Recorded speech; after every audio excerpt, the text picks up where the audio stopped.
Assalamualaikum warahmatullahi wabarakatuh. Perkenalkan saya Ardita Mulyasana dari Prodi Akuntansi dengan NIM 031112300033. Di sini saya akan menjelaskan mengenai analisis laporan keuangan PT Akulaku Finance Indonesia, analisis perbandingan, analisis tren, dan analisis common size. Dengan dosen pengampu Ibu Trisandi Eka Putri, SE, MSI. Yang pertama ada neraca perbandingan. Laporan neraca komparatif pada dasarnya adalah gambaran posisi keuangan perusahaan pada berbagai titik waktu.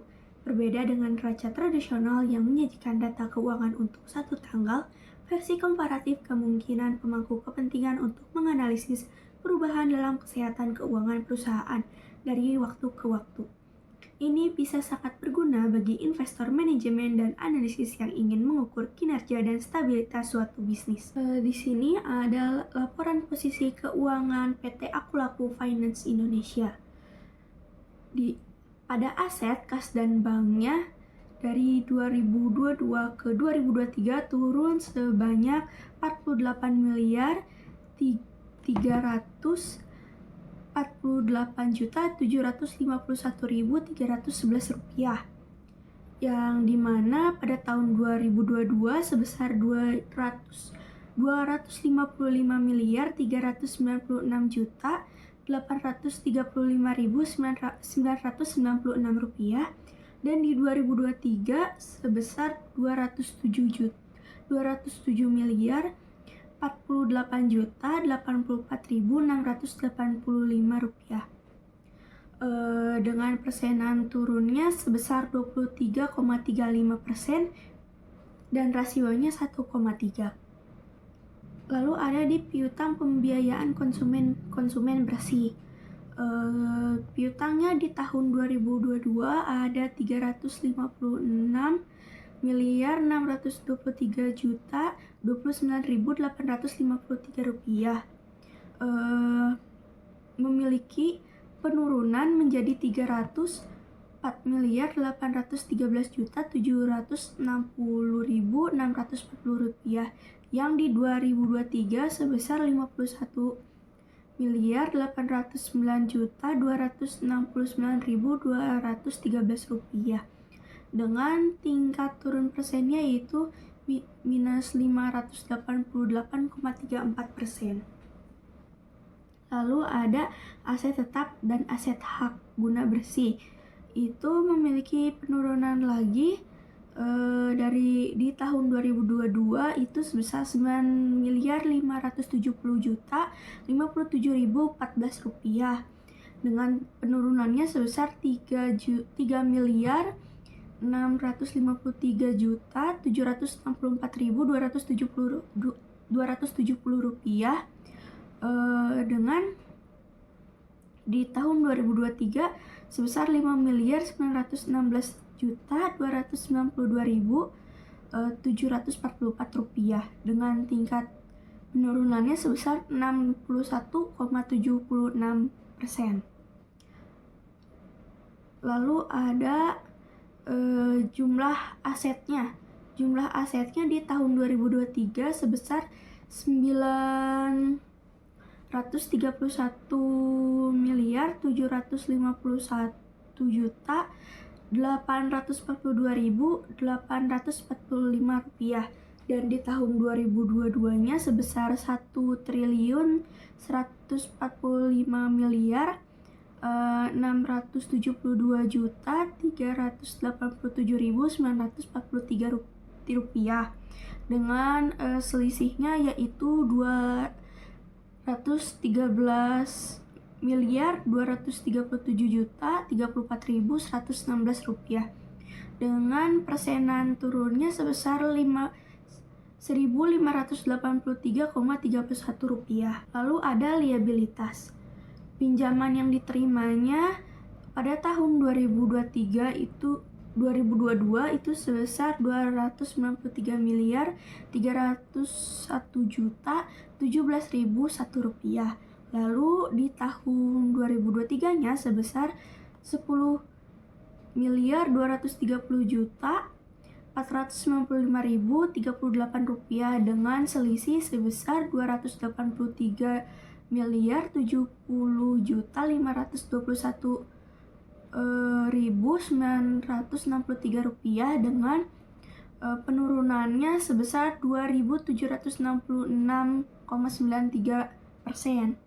Lalu ada utang pajaknya. Utang pajaknya itu di tahun 2022 ada sekitar Rp37.421.459.899 dengan di tahun 2023 sebesar Rp57.692.998.723 dengan selisih sebesar Rp19.271.538.824 dengan 33,40%. Lalu ada utang lain-lain di tahun 2022 sebesar Rp8.946.700.324. Lalu di tahun 2023-nya sebesar Rp1.983.594.309 dengan selisih sebesar Rp6.513.106.015 dengan persenannya sebesar 328,35%. Lalu ada jumlah liabilitas Rp156.156.100.660 itu di tahun 2022 sebesar Rp640.059.361.987 dengan selisihnya yaitu Rp497.961.327 dengan persenannya yaitu penurunan persennya sebesar 8.299,79%. Selanjutnya ada ekuitas. Modal dasar ada 400 lembar saham dengan nilai nominal 1 juta per saham. Modal ditempatkan dan disetor penuh 400.000 lembar saham pada tanggal 31 Desember 2023 dan 100.000 lembar saham pada tanggal 31 Desember 2022. Nah, di tahun 2022 itu terdapat 100 miliar. Lalu di tahun 2023 terdapat 400 miliar. Lalu selisihnya ada 300 miliar dengan selisih persennya itu 75%. Lalu ada selisih mata uang setoran modal. Di tahun 2022 itu tidak ada. Lalu di tahun 2023 itu ada 2.938.000.000. Lalu ada uang muka setoran modal. Di tahun 2022 itu sebesar 138.515.000.000 dan di tahun 2023 itu tidak ada. Jadi selisihnya sebesar minus Rp138.515.000.000.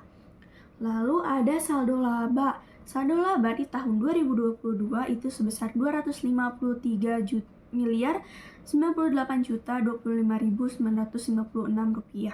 Lalu di tahun 2023 itu sebesar Rp377.657.742.185 dengan selisih sebesar Rp119.559.716.229.000 dengan tingkat persennya sebesar 32,08%.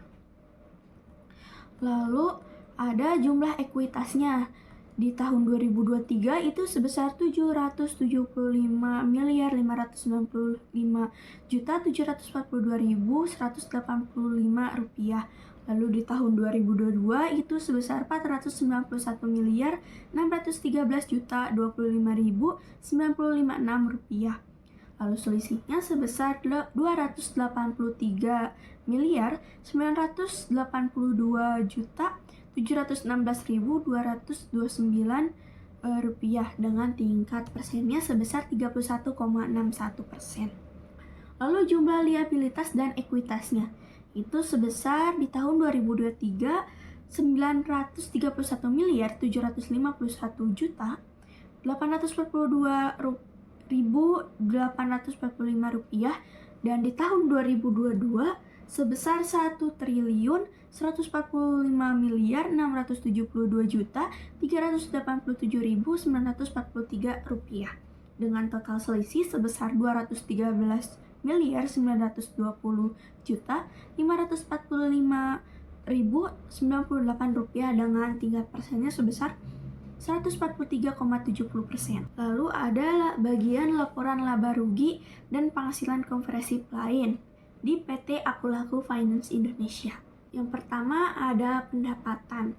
Biaya konsumen di tahun 2023 itu sebesar 636 miliar 101 juta 437.786 rupiah, dan di tahun 2022 itu sebesar 830 miliar 391 juta 378.081 rupiah dengan tingkat selisihnya yaitu menurun sebesar 194 miliar 289 juta 940.295 rupiah dengan penurunannya sebesar 30,54%. Lalu ada pendapatan lain-lain. Di tahun 2023 itu sebesar 102 miliar 940 juta 958.930 rupiah. Di tahun 2022 itu sebesar 436 miliar 571 juta 684.369 rupiah dengan penurunannya sebesar 333 miliar 630 juta 725.439 rupiah dengan penurunannya sekitar 324,10%. Lalu ada jumlah pendapatannya. Di tahun 2023 itu pendapatannya sebesar 783 miliar 982 juta 429.631 rupiah. Di tahun 2022 itu sebesar 1 triliun 308 miliar 928 juta 767.108 rupiah dengan penurunannya sebesar 524 miliar 946 juta 337.477 rupiah dengan penurunannya sebesar 348,2%. Rasionya sebesar 6,48. Lalu ada beban. Gaji dan tunjangan kesejahteraan karyawan di tahun 2023 itu sebesar 72 miliar 650 juta 17.327 rupiah. Di tahun 2022 sebesar 33 miliar 885 juta 334.653 rupiah dengan penurunannya sekitar 38 miliar 764 juta 682 rupiah 1067,4 rupiah dengan persenannya sebesar 53,36%. Lalu selanjutnya ada lain-lainnya itu sebesar 8 miliar 628 juta 884.506 rupiah. Di tahun 2022 itu sebesar 5 miliar 399 juta 446.439 rupiah dengan selisih sebesar 3 miliar 229 juta 438.067 rupiah dengan tingkat persenannya sebesar 37,43%. Lalu ada jumlah bebannya itu di tahun 2023 sebesar 630 miliar 695 juta 441.812 rupiah.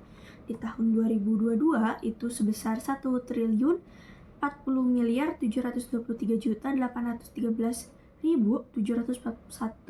rupiah dengan selisih sebanyak 410.371.929 rupiah dengan tingkat persenannya sebesar 278,72%. Lalu ada laba sebelum beban pajak final dan beban pajak penghasilan di tahun 2023 itu sebesar 153.286.987.819 rupiah.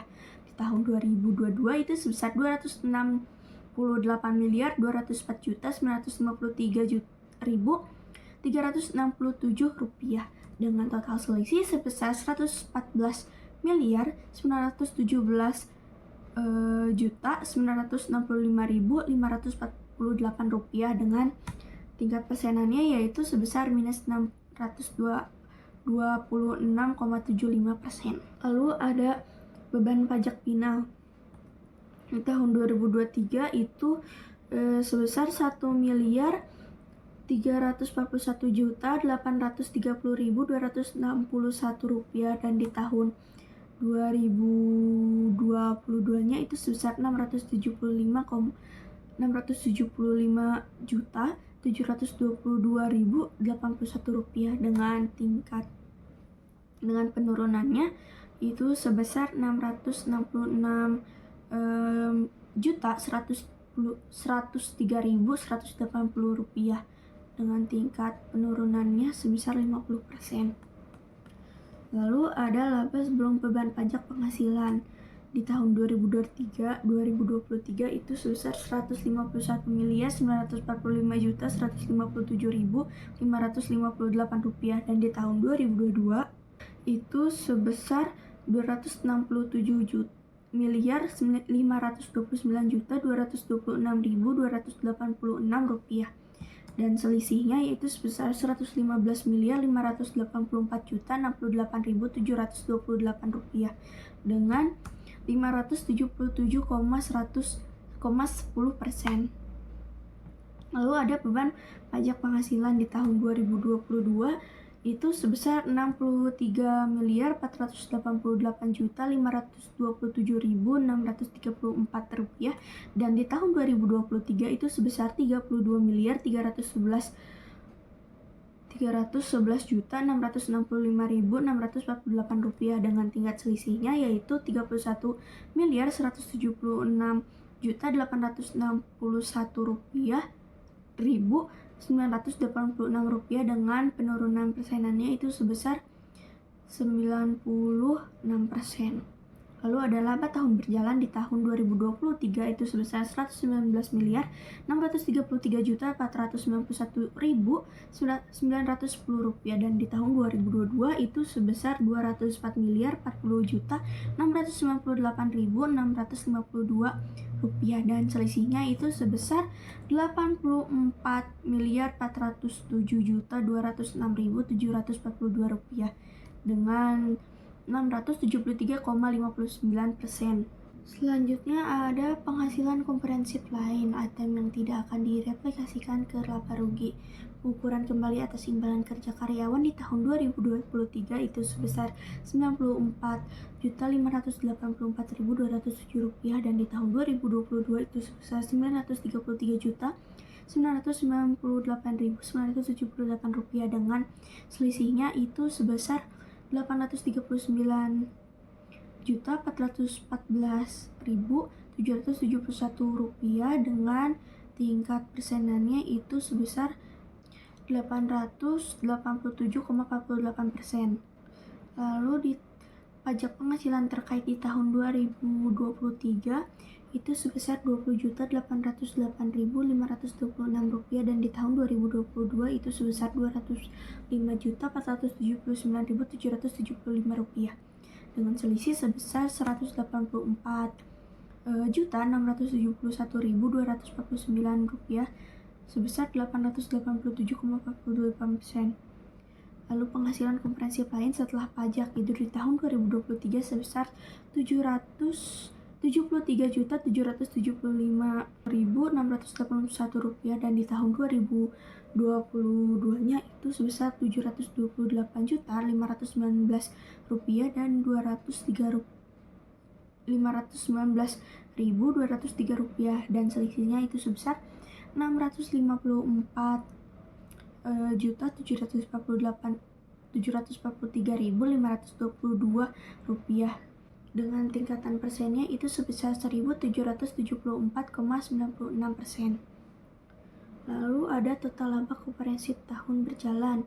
Di tahun 2023-nya itu sebesar Rp19.559.716.229 dan di tahun 2022-nya itu sebesar Rp204.269.855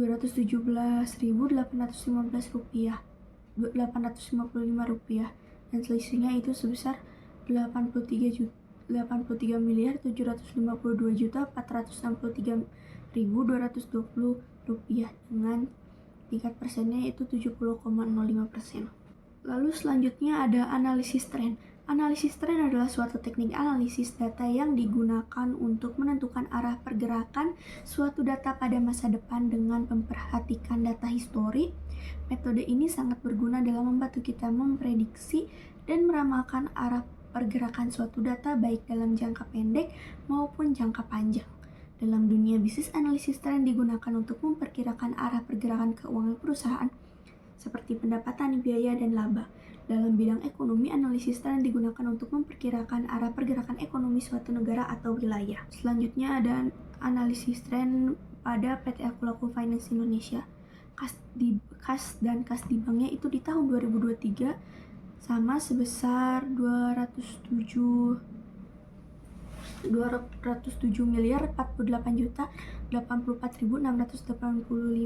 dan di tahun 2022-nya itu sebesar Rp255.396.835.996 dengan tren di tahun 2023 itu rumusnya dari 2022 dibagi dengan 2023 itu sebesar hasilnya menjadi 123,35%. Lalu di aset tetap dan aset hak guna bersih itu persenan trennya di tahun 2023 itu sebesar 161,76%. Lalu jumlah asetnya itu sebesar Rp931.751,845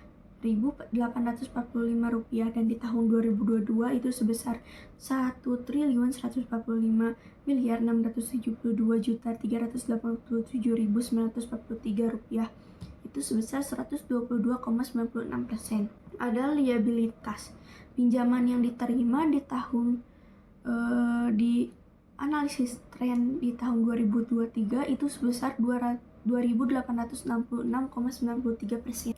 Lalu utang pajaknya itu sebesar 66,60%. Utang lain-lain sebesar 428,35%. Lalu jumlah liabilitasnya itu sebesar 418,85%. Lalu ada ekuitas. Ekuitas modal dasar 400.000 lembar saham dengan nilai nominal 1 juta per saham. Modal ditempatkan dan disetor penuh 400.000 lembar saham pada tanggal 31 Desember 2023 dan 100.000 lembar saham pada tanggal 31 Desember 2022. Itu sebesar 25%. Lalu ada saldo laba. Itu di analisis trennya di tahun 2023 sebesar 67,92%. Lalu jumlah ekuitasnya itu sebesar 63,39% dan jumlah liabilitas dan ekuitasnya itu sebesar 122,96%. Lalu selanjutnya ada laporan laba rugi dan penghasilan komprehensif lain. Ada pendapatan biaya konsumen itu sebesar 130,54%. Lalu ada penerimaan kembali piutang yang telah dihapus bukukan itu sebesar 93,38%. Lalu pendapatan lain-lain itu sebesar 424,10%. Jumlah pendapatannya itu sebesar 166,96%. Lalu ada beban. Gaji dan tunjangan kesejahteraan karyawan itu sebesar 46,64%. Lalu ada beban bunga dan keuangan itu sebesar 333,62%. Lain-lain neto itu sebesar 62,57%. Jumlah bebannya sebesar 165,01%. Ada laba sebelum beban pajak final dan beban pajak penghasilan itu sebesar 174,97%, beban pajak final 50,36%. Laba sebelum beban pajak penghasilan itu sebesar 176,07%, beban pajak penghasilan itu sebesar 196,49%, laba tahun berjalan itu sebesar 170,55%. Penghasilan kompresif lain, item yang tidak akan direklasifikasi ke laba rugi. Pengukuran kembali atas imbalan kerja karyawan itu sebesar minus 987,48%. Pajak penghasilan terkait itu sebesar minus 987,48%. Penghasilan kompresif lain setelah pajak itu sama sekitar minus 987,48%. Total laba kompresif tahun berjalan itu sebesar 171,27%. Selanjutnya adalah analisis common size. Common size analysis menampilkan setiap item baris dari laporan keuangan sebagai presentase dari angka dasar untuk membantu menentukan sebagaimana kinerja perusahaan dari tahun ke tahun dan dibandingkan dengan pesaing. Analisis ini juga menunjukkan dampak dari setiap mata anggaran terhadap keseluruhan pendapat arus kas atau angka aset perusahaan Anda.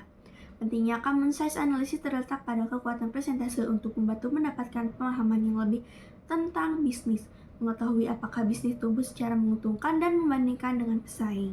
Analisis common size pada laporan posisi keuangan. Aset kas di bank pada tahun 2023 itu hasilnya dari kas di bank dibagi dengan jumlah aset dan seterusnya.